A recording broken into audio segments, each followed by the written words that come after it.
Hey friends, today I want to talk about how we move out of the waiting room.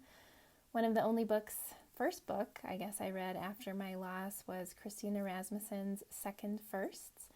And it's a really, really amazing book for loss of all kinds. And one of the concepts that really struck me was this idea of the waiting room.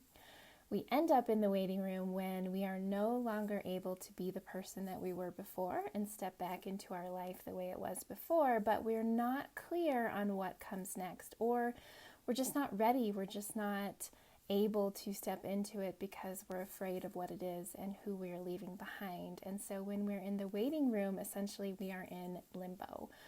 We're not making any progress, we're not healing, we're not growing, and we're not even really living our life anymore because we can't be who we were before, and so we're not able to even go back to how things were before. And so it can be a really challenging time if you feel like you are stuck or stalled out, or you just don't know how to make anything happen. You don't know how to be in your own life because you can't show up the ways you did before, and you have no idea where to start leading into what comes next. You might be in the waiting room.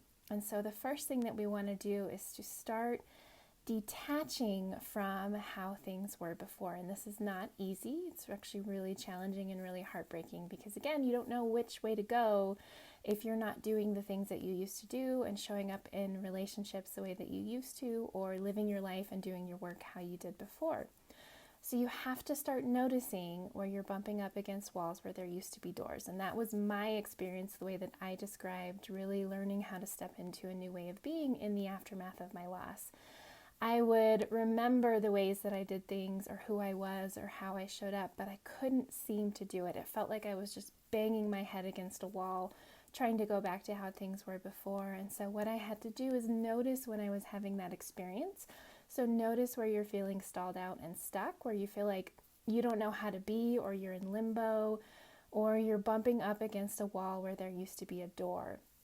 Just start by noticing. I'm going to share more content about what we do once we're clear on what those places are, but because it's such a challenging experience, no matter what it is that you've been through, it's not easy to just go, oh, I can't be this way anymore. I can't be this person anymore. I can't show up in my life in this way anymore. So I'm just going to do something different.